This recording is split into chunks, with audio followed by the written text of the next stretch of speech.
Hi guys, welcome back to our channel. இன்னைக்கு நம்ம 2019ல release ஆன பெஸ்ட் மிஸ்டேக்ன்ற ஒரு கொரியன் டிராமாவை தான் பார்க்க போறோம். ஃப்ரெண்ட்ஷிப், காமெடி, ரொமான்ஸ்னு எல்லாமே இருக்க ஒரு தரமான டிராமா தான் இது. இது ஒரு மினி டிராமான்றதுனால ஒரு 4 or 5 பார்ட்ஸ்லயே முடிஞ்சிரும். சரி வாங்க இப்போ நம்ம வீடியோக்குள்ள போயிடலாம். எபிசோடோட ஸ்டார்டிங்லயே நம்ம டிராமாவோட ஹீரோயினை தான் காட்டுறாங்க. அவளுடைய பேரு யூண்டோ. ஸ்கூலுக்கு போகும்போதே அங்க சைட்ல ஒரு 4 பசங்களை பாக்குறா. இந்த கொரியன் டிராமானால அப்பாவி பசங்களை புலி பண்றதுக்காக ஒரு கூட்டமே நாங்களாம் கெத்துடான்னு சொல்லிட்டு சுத்திட்டு இருப்பானுங்க இல்லையா? அந்த மாதிரி இப்பவும் ஒரு 4 பசங்க ஒரு பையனை பிடிச்சி வச்சுட்டு அவங்க கிட்ட இருக்க காசை கேட்டு மிரட்டிட்டு இருக்கானுங்க. அதை இவளும் பார்த்துட்டு இவனுங்களாம் திருந்தாத ஜென்மகன்னு சொல்லிட்டு அங்கிருந்து போயிட்டு இருக்கா.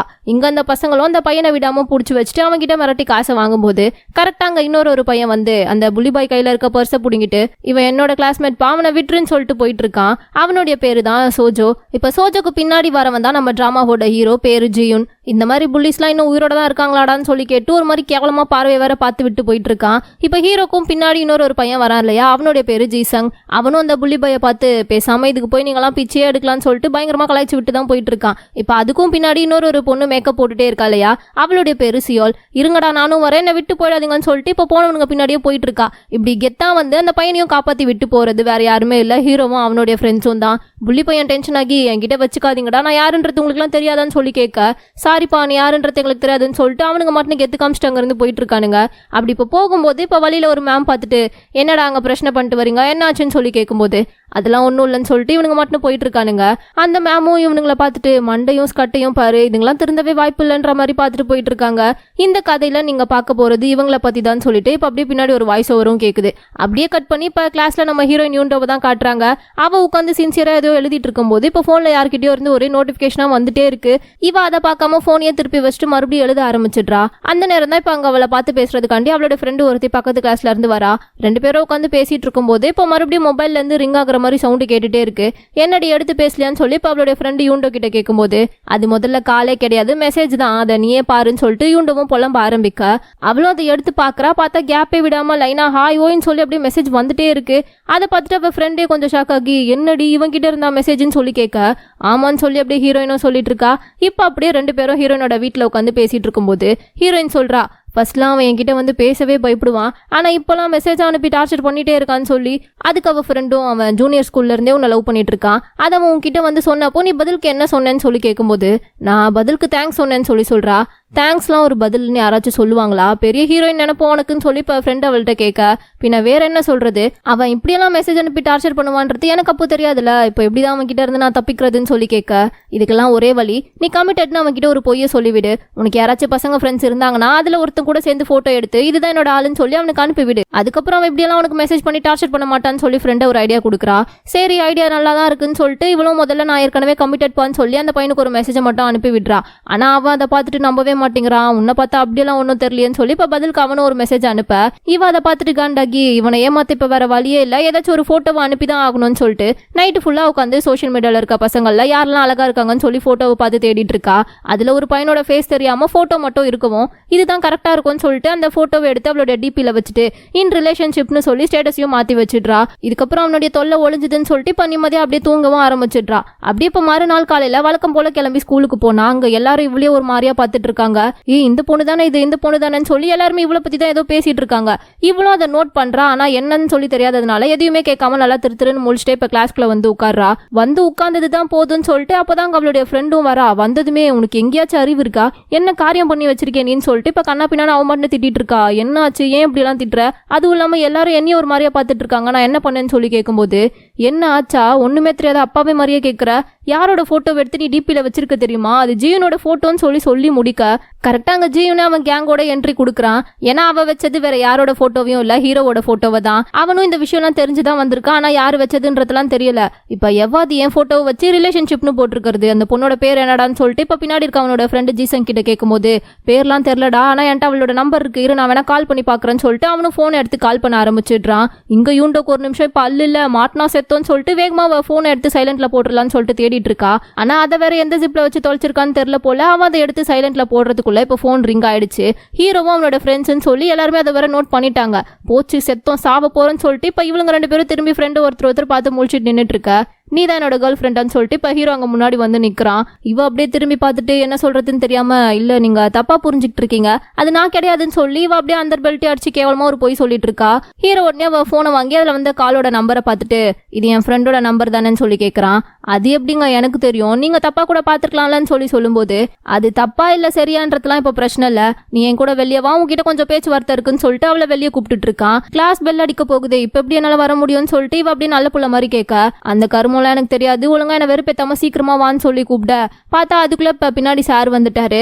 என்ன என்ன எங்க பிரச்சனை, அந்த அப்பாவி புள்ளி எங்கடா மிரட்டி வெளியே கூப்பிடுறேன்னு சொல்லிட்டு இப்ப ஜெயன் கிட்ட கேட்க, அவன் இன்னும் காண்டாகிறான், எது இந்த மூஞ்சி அவங்களுக்கு அப்பாவி புள்ளன்னு சொல்லி, நான் அவகிட்ட கொஞ்சம் பேசணும் சார், அதுக்கு தான் அவளை வெளியே கூப்பிட்டேன்னு சொல்லி சொல்லும்போது, எதா இருந்தாலும் இங்கேயே பேசுன்னு சொல்லிட்டு அவரும் போகாம அங்கேயே நின்றுடுறாரு. இவனுக்கு இப்ப என்ன பண்றதுனே தெரியல, இப்படியே நின்றுட்டு பேசுனா நான் என்னத்த அவகிட்ட கேட்கறதுன்னு சொல்லிட்டு அப்படியே முடிச்சுட்டே நின்றுட்டு இருக்கான். ஏன்னா சார் முன்னாடி அவளை மிரட்டி அவன் கேட்க நினைக்கிற எந்த கேள்வியுமே கேட்க முடியாது இல்லையா. அப்பதான் யூண்டோவே இப்ப அவளுடைய நோட்டை ஒன்னு எடுத்து அவன்கிட்ட கொடுத்துட்டு, இந்தா இதை கேட்கதான் என்ன கூப்பிட்டா, இந்த வாங்கிட்டு போன்னு சொல்லி கொடுக்குறா. இதை பார்த்த உடனே சார் நம்பவே இல்ல. என்னது இவன் நோட்ஸ் கேட்டான், இது ஒன்னும் நம்புற மாதிரியே இல்லையே, உண்மைதானான்னு சொல்லி கேட்கும்போது, ஆமான்னு சொல்லுன்னு சொல்லிட்டு இவ பக்கத்துல இருந்து அவனுக்கு பதில் சொல்லிட்டே இருக்கா. ஜெயனும் இப்போதைக்கு இதை விட்டா தப்பிக்க வேற வழியே இல்லைன்னு சொல்லிட்டு, ஆமா சார் நான் தான் இதுக்கப்புறமாச்சு படிச்சு வாழ்க்கையில உருப்பிடுற வழியை பார்க்கலான்னு சொல்லிட்டு இவள்கிட்ட படிக்க நோட்ஸ் கேட்டேன்னு சொல்லி சொல்றான். சாரும் அதை நம்பி ஏதோ ஒன்று உருப்பிட்டா போதும், இப்போ போய் பிளேஸ்ல உட்காருங்கன்னு சொல்லிட்டு அவர் உயிரை கொடுத்து இப்ப கிளாஸ் எடுக்க ஆரம்பிச்சிடுறாரு. அந்த நேரம்னு பார்த்து இப்போ ஃப்ரெண்ட்லயே உட்காந்து ஜீசங் நல்லா தூங்கி வலியா, சாரும் கரெக்டா அதை பார்த்துடுறாரு. எரும மாடே, ஃபர்ஸ்ட் பீரியட் காலங்கத்திலேயே தூங்கி வலிரியா நீ, சொல்லு ஜேசன் வால்சன் என்ன திருடினாருன்னு சொல்லிட்டு அவர் எடுத்த கிளாஸ்ல இருந்து இப்போ ஒரு கேள்வியை கேட்க, தூங்கிட்டு இருந்தவனை எழுப்பி திடீர்னு இப்படி ஒரு கேள்வியை கேட்டா அவன் என்னத்த சொல்லுவான், அது வந்து சார்னு சொல்லி பதிலே தெரியாம யோசிச்சுட்டே இருக்கான். அப்போதான் பக்கத்துல இருக்க சோஜோவும் ஆன்சர் பிரெட்டுடான்னு சொல்லி கொடுக்குறான். அதை கேட்டு இவனும் சார் பிரெட் சார் அதுதான் ஆன்சர்னு சொல்லி சொல்லும்போது, சரி எதுக்காக அவர் பிரெட்டை திருடினாருன்னு சொல்லிட்டு இவர் அடுத்து இன்னொரு கேள்வியை கேட்கிறாரு. அவனுக்கு ஒன்றும் புரியல, இப்ப நான் என்னத்த சொல்லுவேன்னு சொல்லிட்டு, ஏன்னா பிரெட் ரொம்ப டேஸ்டா இருக்கும் சார், பிரெட் நான் யாருக்கு தான் பிடிக்காதுன்னு சொல்லிட்டு இருக்கான். இவன் தின்றதுக்கு மட்டும் தான் லாக்கி போலன்னு சொல்லிட்டு இப்ப சாரி ஒரு மாதிரியா பாத்துட்டு இருக்க. அப்பதான் பின்னாடி இப்ப யூண்டோ ஒன்னு யோசிக்கிறா. என்னன்னா ஒரு தடவை கிளாஸ்ல ஜெயன் உட்காந்து பிரெட் சாப்பிட்டுட்டு இருக்கிறத பாத்துருப்பா போல, அதை இப்ப கரெக்டா நினைச்சு பார்த்துட்டு அப்பனா அவனுக்கு பிரெட்னா ரொம்ப பிடிக்கும் போல, அப்போ பேசாம ஒரு பிரெட் வாங்கி கொடுத்து அவனை கரெக்ட் பண்ணிடலாம்னு சொல்லிட்டு பக்காவா ஒரு பிளானை போட்டு அதே மாதிரி இப்போ இன்டர்வல்ல அவனுக்கு ஒரு பிரெட் வாங்கிட்டு போய் கொடுக்குறா. ஹீரோ பார்த்துட்டு என்னது இதுன்னு சொல்லி கேட்கும்போது, உனக்கு தான் பிரெட்னா ரொம்ப பிடிக்கும்ல, அதனாலதான் வாங்கிட்டு வந்தேன், உன்னோட பெர்மிஷன் இல்லாம உன் போட்டோவை நான் யூஸ் பண்ணது என் தப்பு தான், அதுக்கு சாரி கேட்கற விதமா தான் இதை உனக்கு கொடுக்குறேன், வாங்கிட்டு என்ன மன்னிச்சு விட்டுருப்பான்னு சொல்லி கேட்கும்போது, ஓ ஒரு பிரெட் சாப்பிட்டா பிரச்சனை எல்லாம் சரியாகிடுமான்னு சொல்லி இப்போ ஜெயனும் பதிலுக்கு கேட்கறான். இல்ல நிறைய பிரெட், இனிமே உனக்கு எப்போ பிரெட் வேணுனாலும் சரி நான் அதை வாங்கிட்டு வந்து கொடுக்குறேன், வீக்கெண்ட் தவிர ஸ்கூலுக்குள்ள இருக்கும்போது உனக்கு எப்போ பிரெட் சாப்பிடனாலும் சொல்லி நான் அதை உனக்காக வாங்கிட்டு வந்து தரேன்னு சொல்லி சொல்லும்போது, ஓ மேடம் என்ன அவ்வளோ பெரிய பணக்காரியோன்னு சொல்லி கேட்கறான். இல்லையேன்னு சொல்லி சொல்லும்போது, அப்புறம் எப்படி நான் கேட்கறப்பெல்லாம் பிரெட் வாங்கிட்டு வந்து கொடுப்பேன்னு சொல்லி கேட்க, நான் எப்பப்பா ஏன் காசு போட்டு வாங்கிட்டு வந்து தரேன்னு சொன்னேன், உனக்கு எப்பெல்லாம் பிரெட் சாப்பிடணும்னு தோணுதோ உன் காசை நீ என் கிட்ட கொடு, நான் கேண்டீனுக்கு போய் வாங்கிட்டு வந்து மட்டும் தரேன்னு சொல்லி சொல்றா. இதுக்கு பேர் தான் உங்க ஊர்ல சாரி கேட்கறதா, கொஞ்சம் கூட வருத்தப்பட்டு கேட்கற மாதிரியே தெரியலேன்னு சொல்லிட்டு இப்ப பக்கத்துல அவளுடைய ஃப்ரெண்டு மிரட்டுற மாதிரியே கேட்க, இல்ல இங்க இருந்து கேண்டீன் எவ்வளவு தூரமா இருக்கு, 3 மாடி இறங்கி போய் வாங்கிட்டு அப்புறம் மறுபடியும் அதே 3 மாடி ஏறி வரணும், அது உனக்கு டயர்ட் தானே, அதுக்கு பதிலாக அதை நான் உனக்கு பண்றேன், அப்போ அது எனக்கு பனிஷ்மெண்ட் மாதிரியும் ஆச்சு, உனக்கு பிரெட் கிடைச்ச மாதிரியும் ஆச்சுலன்ற மாதிரி சொல்லும்போது ஹீரோவும் அப்படியே கொஞ்சம் யோசிக்கிறான். உடனே கூட இருக்க ஃப்ரெண்ட்ஸ்லாம் நல்ல டீல் தான் மச்சான் ஒத்துக்கோன்ற மாதிரி சொல்ல, ஹீரோவும் சரின்னு சொல்லிட்டு அதுக்கு ஒத்துக்கிறான். இந்த பிரெட் எல்லாம் எனக்கு வேணாம், அதை நீயே சாப்பிட்டுக்கோன்னு சொல்லிட்டு அவன் அங்க இருந்து கிளம்பியும் போயிடுறான். அவன் போனதுக்கு அப்புறமா இப்ப அவனோட ஃப்ரெண்டு சோஜோ இருக்கான் இல்லையா, ஆக்சுவலா அவன் தான் இந்த கிளாஸோட ரெப்பு போல, அதோட கொஞ்சம் நல்ல பையனும் கூட. அவன் இப்ப யூண்டோ கிட்ட, அவன் பேசிட்டு போறதெல்லாம் நினைச்சு நீ கவலைப்படாத, அவன் பேசும்போது ஓவரா தான் பேசுவான், ஆனா ரொம்ப நல்ல பையன், ஏதோ பேச தெரியாம அப்படி பேசிட்டு போறான், உனக்கு கேண்டீன் போகிறதுக்கு என்னைக்காச்சும் கஷ்டமா இருந்துச்சுன்னா நீ என்கிட்ட சொல்லு, நான் உனக்கு ஹெல்ப் பண்றேன்னு சொல்லிட்டு போறான். இவ்வளோ நல்ல பையனா இருந்துட்டு இவன் எதுக்காக இவனும் கூடலாம் சுத்திட்டு இருக்கான்னு சொல்லி இவ்வளோ நினைச்சு பார்த்துட்டு நின்றுட்டு இருக்கா.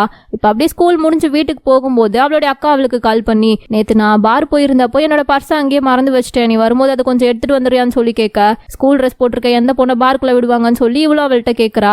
எப்படியாச்சும் அதை மட்டும் கொஞ்சம் வாங்கிட்டு வந்துருன்னு சொல்லி கெஞ்சி கேட்கவும் இவ்வளோ சரின்னு சொல்லிட்டு வேற வழி இல்லாம இப்ப பார்க்கு போறா. ஸ்கூல் ஸ்டூடெண்ட்ஸ்லாம் இங்க நாட் அலோட்மான்னு சொல்லி பார்க்குள்ள இருந்து ஒருத்தர் வந்து சொல்ல, இவளும் இந்த மாதிரி அவ அக்காவோட பர்ஸ் ஒன்று மிஸ் பண்ணிட்டதா அவர்கிட்ட சொல்றா. சரி நான் பாக்குறேன் நீ இங்கே இருன்னு சொல்லிட்டு அவர் அந்த பர்ஸை தேடுறதுக்காண்டி அங்க போயிடுறாரு. அப்பதான் இவ சைட்ல ஒரு கும்பலை பாக்குறா. பார்த்தா 4-5 பசங்க அங்க உட்காந்து ஏதோ ஒன்று பண்ணிட்டு இருக்கானுங்க. அதுலயும் எல்லாரும் பயங்கரமா டாட்டூலாம் வேற குத்திட்டு இருக்கானுங்க.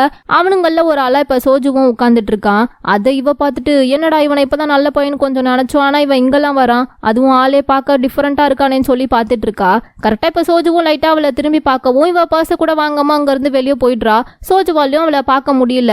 இப்ப அப்படியே நெக்ஸ்ட் டே மார்னிங் இவ கிளாஸ்குள்ள என்ட்ரி ஆகும்போது உள்ள சோஜு மட்டும்தான் இருக்கான். கிளாஸ்ல மா போட்டு தொடச்சிட்டு இருக்கான். என்ன நீ இவ்வளவு சீக்கிரமா வந்துட்டேன்னு சொல்லிட்டு இவ அவன் கிட்ட கேட்கும்போது, அது கிளாஸ்ல ரொம்ப குப்பையா இருந்துச்சு, அதான் எல்லாருக்கும் முன்னாடியும் சீக்கிரமா வந்து நான் கிளீன் பண்ணிட்டு இருக்கேன்னு சொல்றான்.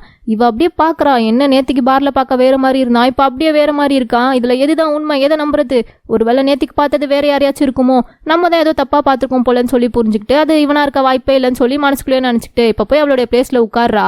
அப்பதான் அங்க சோஜுவும் அவளை திரும்பி பார்த்துட்டு, நேத்திக்கு நீ என்ன பார்த்ததேன்னு சொல்லி கேட்டு கண்ணாடியை கலட்டுறான். இவளுக்கு ஒரு செகண்ட் ஒண்ணுமே புரியல, என்ன இவன் எதை பத்தி சொல்ல வரான்னு சொல்லி யோசிக்கிறதுக்குள்ள அவன் அப்படியே டையெல்லாம் கழட்டிட்டே அவ கிட்ட வரான். கிளாஸ்ல வேற யாருமே இல்லை, இவளுக்கு என்ன பண்றதுன்னு தெரியல. அப்படியே பயத்திலேயே உட்கார்ந்துட்டு இருக்க. பயப்படாத, நான் டாட்டூ காமிக்க தான் வந்தேன்னு சொல்லிட்டு அவனுடைய டாட்டூவை காட்டுறான். அப்புறம் தான் இவளுக்கு அப்படியே கொஞ்சம் உயிரே வருது. இப்ப அப்படியே ரெண்டு பேரும் உட்காந்து பேசும்போது சோஜு என்ன சொல்றான்னா, எனக்கு இந்த மாதிரி டாட்டூ ஆர்டிஸ்ட் ஆகணுன்றது தான் ரொம்ப நாள் ஆசையே.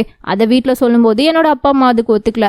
ஒருவேளை நான் நல்லா படிச்சு கிளாஸ்ல ஃபர்ஸ்ட் வந்து நல்ல கிரேட்ஸ் எடுத்து பாஸ் ஆயிட்டேன்னா நான் என்னோட விருப்பத்துக்கு என்ன வேணாலும் பண்ணிக்கலாம்னு சொல்லியிருக்காங்க. அதனாலதான் ஸ்கூலுக்குள்ள இருக்கும்போது அவங்க விருப்பத்துக்காக நல்லா படிக்கிற பையனாவும் ஸ்கூலுக்கு வெளியே எனக்கு பிடிச்ச மாதிரி நான் ஹாப்பியா இருக்க ஒரு லைஃபை வாழ்ந்துட்டு இருக்கேன். அந்த டாட்டூவை கத்துக்கிறதுக்காக தான் நேத்தி அந்த பார்க்கும் போனேன். நேத்திக்கு உன்னை பாக்குறதுக்குள்ள நீ சீக்கிரமா போயிட்ட, ஆனா உன்னோட பேகை மட்டும் தான் நான் பார்த்தேன். இப்போ அதே பேகை வச்சுதான் அங்க வந்தது நீன்றதையும் நான் கண்டுபிடிச்சேன். அதோட இந்த டாட்டூ கத்துக்கிறது என்னோட சீக்ரெட்டான விஷயம், அதை நீ யார்கிட்டயும் சொல்லிடாதேன்னு சொல்லும்போது, அப்போ எதுக்காக என்கிட்ட உன்னோட இந்த சீக்ரெட்டை சொன்னேன்னு சொல்லி யுண்டுவா வந்துட்ட கேட்கறா. அது வேற ஒன்றும் இல்லை, எத்தனை நாளைக்கு தான் ஒரு சீக்ரெட்டை உள்ளுக்குள்ளேயே வச்சுக்க முடியும், எனக்கும் அதை யார்கிட்டயாச்சும் சொல்லணும்னு தோணுச்சு, அதான் உன்கிட்ட சொல்லிட்டேன்னு சொல்றான். யூண்டவும் அதை புரிஞ்சுக்கிட்டு, சரி ஓகே, கண்டிப்பா உன்னோட சீக்ரெட்டை நான் யார்கிட்டயும் வெளியே சொல்ல மாட்டேன், எனக்குள்ளேயே வச்சுப்பேன், இனிமே நம்ம நல்ல ஃப்ரெண்ட்ஸ்ன்னு சொல்லி ரெண்டு பேருமே ஹேண்ட் ஷேக்லாம் பண்ணிக்கிறாங்க. ஆனா நைட்டு வீட்டுக்கு வந்ததுக்கு அப்புறம் தான் இவ இப்படி தூங்க முடியாம யோசிக்கிறான். நானே ஒரு ஓட்ட வளருவாயே, இதுல அவனுடைய சீக்ரெட்டை வேற என்கிட்ட சொல்லிட்டான், இதை எப்ப யார்கிட்ட வளரி கொட்டி பிரச்சனையை வாங்கி கட்டிக்க போறேன்றது எனக்கே தெரியலன்னு சொல்லி தூக்க வராம அப்படியே புலம்பிட்டே படுத்துட்டு இருக்கா. அதுலயே இப்ப மார்னிங் எழுந்துக்க லேட்டாக பார்த்தா ஸ்கூலுக்கு டைம் ஆயிடுச்சு. அறக்க பறக்க எழுந்திரிச்சு கிளம்பி ஸ்கூலுக்குள்ள எப்படியாச்சும் போயிடலான்னு பார்த்தா அங்க லேட்டா வர எல்லாருமே ஏற்கனவே பிடிச்சி நிக்க வைக்க ஆரம்பிச்சுட்டாங்க. இவ பார்த்துட்டு, இது வரைக்கும் நான் லேட்டா வந்ததே இல்லை, இப்ப போனா கண்டிப்பா கிரவுண்டை தான் சுத்த விடுவாங்கன்னு சொல்லிட்டு ஓரமா மூலையில நின்று என்ன பண்றதுன்னு தெரியாம யோசிச்சுட்டு இருக்கா. அந்த நேரம்னு பார்த்து அங்க லேட்டா வந்தாலும் மாட்டிக்காம போற ஆளுடா நாங்கன்னு சொல்லிட்டு கெத்தாஜியும் நடந்து வந்துட்டு இருக்கான். இவன் அவனை பார்த்துட்டு கையை பிடிச்சி வச்சுட்டு, பின்னாடி செவரு ஏறி குதிச்சு தானே நீ ஸ்கூலுக்குள்ள போவ, இன்னைக்கு நானும் அப்படியே வரேன், என்னையும் கூட்டிட்டு போறியான்னு சொல்லி கேட்கறா. உன்னால ஏற முடியும்னா வந்து தொலைன்னு சொல்லிட்டு அவனும் அப்படியே போயிடுறான். சரின்னு செவர்கிட்ட வந்துட்டு இப்ப பேக தூக்கி போட்டு ஏறலான்னு சொல்லிட்டு ஜெயினும் ஏறுறான். எங்கடா கூட வந்த இன்னொரு ஜீவனையும் காணவேன்னு சொல்லிட்டு பார்க்கும்போது அவ பார்த்தா எப்படி ஏறுறது எங்க காலை வைக்கிறதுன்னு தெரியாம அப்படியே தத்தளிச்சுட்டு நின்றுட்டு இருக்கா. இதெல்லாம் உனக்கு தேவையா, ஒழுங்கா போய் லேட்ல நேமம் கொடுத்துட்டு கிளாஸ்க்கு போக வேண்டியதானு சொல்லிட்டு இப்ப ஹீரோ கேட்க, என்னாலலாம் கிரவுண்டு சுத்த முடியாதுப்பா, அதுக்கெல்லாம் என்கிட்ட தெம்பு இல்லைன்னு சொல்லிட்டு இருக்கா. இது திருந்தாத ஜென்மம் தான்ப்பான்னு சொல்லிட்டு அவனும் மேலே ஏறி போயிட்டு அவளுக்கு ஹெல்ப் பண்றதுக்காண்டி உன் பேக்கை கழட்டி முதல்ல என்கிட்ட கொடுன்னு சொல்லி கேட்கறான். எதுக்கு, என் பேக்ல இருந்து எதுவும் காசு எடுக்க போறியா என்ன, என்கிட்ட 10 பைசா கூட இல்லைன்னு சொல்லும்போது, என்ன திமுறா, என்னை பார்த்தா உனக்கு என்ன காசு திருட்டுற மாதிரியா தெரியுது, இப்போ பேகை கழட்டி கொடுக்குறியா இல்லை கூதிச்சிட்டே கேடன்னு சொல்லிட்டு விட்டு போகவான்னு சொல்லி கேட்க, சரிப்பா விட்டுலாம் போகாதன்னு சொல்லிட்டு பேக் அவன்கிட்ட கொடுக்குறா. அவனும் பேகை முதல்ல வாங்கி வச்சுட்டு அப்புறமா அவளுக்கு கையை கொடுத்து மேலே தூக்கி விட்டு ஹெல்ப் பண்றான். ஒரு வழியா இப்போ செவரெல்லாம் எகிரி குதிச்சு ஸ்கூலுக்குள்ள வந்ததுக்கு அப்புறமா இப்பதான் அவனுக்கு தேங்க்ஸே சொல்றா. நீ இல்லைனா இன்னைக்கு நான் கண்டிப்பா மாட்டிருப்பேன், உன்னால தான் தப்பிச்சிருக்கேன், அதுக்கு ரொம்ப தேங்க்ஸ்பான்னு சொல்லும்போது, போதும் ஐயாவுக்கு புகழ்ச்சி ரொம்ப பிடிக்காது, இப்போ நீ பேக்கோட உள்ள போனா உன் மேல டவுட் தான் வரும், அதனால அப்புறமா வந்து பேக் எடுத்துக்கோன்னு சொல்லிட்டு இவனும் சொல்லிட்டு இருக்கான். அவளும் சரின்னு சொல்லிட்டு ஒரு நிமிஷம் உன் கையை எப்படி வையான்னு சொல்றா. எதுக்குன்னு சொல்லி கேட்கும்போது, அட வெயிப்பா நான் சொல்றேன்னு சொல்லிட்டு அவனுக்கு ஒரு ஐஃபையை கொடுத்துட்டு சீக்கிரமா கிளாஸ்க்கு வந்து சேருன்னு சொல்லிட்டு அவ ஜாலியா அங்கிருந்து நடந்து போயிட்டு இருக்கா. ஆனா இவன் என்னடானா அப்படியே அசியாம ஒரு செகண்ட் ஸ்டன் ஆகி போய் நின்றுட்டு இருக்கான். ஒருவேளை உன் மேல ஃபீலிங்ஸ் எதுவும் வர ஸ்டார்ட் ஆயிருச்சான்னு தெரியல, பார்க்கும்போது ஆனால் லைட்டா அப்படிதான் தெரியுது. இப்போ அப்படியே கொஞ்ச நேரத்துக்கு அப்புறமா கிளாஸ்ல தான் காட்டுறாங்க.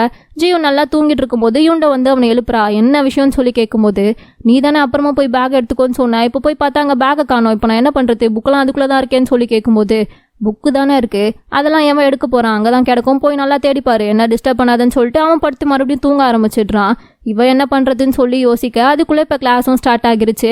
மேம் வந்து கிளாஸ் எடுத்துட்டு இருக்காங்க. எல்லாரும் புக் எடுங்கன்னு சொன்னா இவகிட்ட தான் புக்கே இல்லையே, அப்படியே பாவமா பார்த்துட்டு உட்காந்துட்டு இருக்கா. அதை பாக்குற ஜெயுன் என்ன நினைச்சான்னு தெரியல, அவனுடைய புக்கா வெட்ட கொடுத்துட்டு, இந்தா கரெக்டா நோட்ஸ் எல்லாம் எடு, நான் தூங்க போறேன்னு சொல்லிட்டு அவன் புக்கா வெட்ட கொடுத்துட்டு இவன் தூங்க ஆரம்பிச்சிடுறான். இவன் இப்படி தூங்கிட்டு இருக்கிறத இப்ப மேம் பார்க்க, என்னடா ஜெயுன் இன்னைக்கும் நீ புக் எடுத்துட்டு வரலையா, அப்போ பின்னாடி போய் நில்லுப்போன்னு சொல்லிட்டு அவனுக்கு பனிஷ்மெண்ட் கொடுத்து அனுப்பிடுறாங்க. இவ அதை பார்த்துட்டு அவன் நம்மளாலதான் இப்படி பனிஷ்மெண்ட்ல நின்றுட்டு இருக்கான்னு சொல்லிட்டு திரும்பி அவனே பாவமா பார்த்துட்டு இருக்கா. இப்போ கிளாஸ் முடிஞ்சதுமே அவன் கிளாஸ்ல இல்லைன்னு சொல்லிட்டு யூன் அவனோட ஃப்ரெண்டு ஜீசன் கிட்ட வந்து ஜியூன் எங்கன்னு சொல்லி கேட்கறா. அவன் இப்போதான் வெளியே போனா அவனுடைய புக்கை டேபிள்ல வச்சுட்டு போக சொல்லி சொன்னான். அதோட நோட்ஸை மட்டும் நீ ஒழுங்கா எடுக்கலனா நீ செத்தன்றதையும் உன்கிட்ட அவன் சொல்ல சொன்னான்னு சொல்லிட்டு இவனே எக்ஸ்ட்ரா ஃபிட்டிங் எல்லாம் போட்டு அவள்கிட்ட சொல்லி மிரட்டிட்டு இருக்கான். சரியான பைத்தியமா இருப்பான் போலன்னு நினைச்சிட்டு இவளும் இப்ப அங்கிருந்து போயிடுறா. ஆனா இப்போ ஒரு பிரெட்டை வாங்கிட்டு வந்து ஹீரோவோட டெஸ்க்ல வச்சுட்டு ரொம்ப பண்றான்ப்பா இவன் சொல்லிட்டு அவன் மேல இருக்க கோவத்துல அவளோட பெஞ்சை போட்டு அடிச்சிட்டு இருக்கா. அந்த டைம் இப்ப கரெக்டா சோஜுங்க அதை பார்க்க இப்படி அடிச்சாலாம் வலிக்காது, கையை நல்லா மடக்கி வச்சு அடி அப்பதான் வலிக்கோன்ற மாதிரி சொல்லும்போது ப்ளீஸ்ப்பா அவன் கிட்ட இதெல்லாம் சொல்லிடாத, நான் சும்மா விளையாட்டுக்கு தான் பண்ணேன்னு சொல்லி சொல்றா. எதுக்கு நீ இப்போ அவனை பார்த்தா அப்படி பயப்படுறேன்னு சொல்லி கேட்க தெரியல, ஆனா எனக்கு அவனை பார்த்தா கொஞ்சம் பயமா தான் இருக்கு. ஏன்னா அவன் ஒழுங்கா படிக்க மாட்டான், ப்ராப்பரா ஸ்கூல் யூனிஃபார்ம் கூட போட மாட்டான், அதோட அவன் ஹேர் கலர் அதை பார்த்தாலே எனக்கு பயமா இருக்குன்ற மாதிரி சொல்லிட்டு இருக்கா. அதோட இதெல்லாம் அவன் கிட்ட சொல்லிடாத, இது நமக்குள்ள இருக்க சீக்கிரட்டாவே இருக்கட்டும்னு சொல்லி ரெண்டு பேருமே அதுக்கு பிங்கி ப்ராமிஸ்லாம் வேற போட்டுட்டு இருக்காங்க. ஆனா இவ்வளோ நேரம் இவங்க ரெண்டு பேருமே பேசிட்டு இருந்த எல்லாத்தையுமே இப்போ வெளியே இருந்து ஹீரோ கேட்டுட்டு தான் இருக்கான். அவளுக்காக தான் அவளுடைய பேக்கெல்லாம் வேற தேடி எடுத்துட்டு வந்திருப்பான் போல. ஆனா இப்போ இப்படி பேசுறதெல்லாம் கேட்டதுமே ஃபீல் பண்ணிட்டு அங்க இருந்து கிளம்பி போயிடுறான். இந்த டிராமாவோட ஃபர்ஸ்ட் பார்ட் முடியுது. இதுக்கப்புறம் என்ன நடக்க போகுதுன்றத நெக்ஸ்ட் பார்ட்ல பார்த்துடலாம். இந்த வீடியோ உங்களுக்கு பிடிச்சிருந்தா லைக் பண்ணுங்க, மறக்காம நம்ம சேனலுக்கு சப்ஸ்கிரைப் பண்ணுங்க.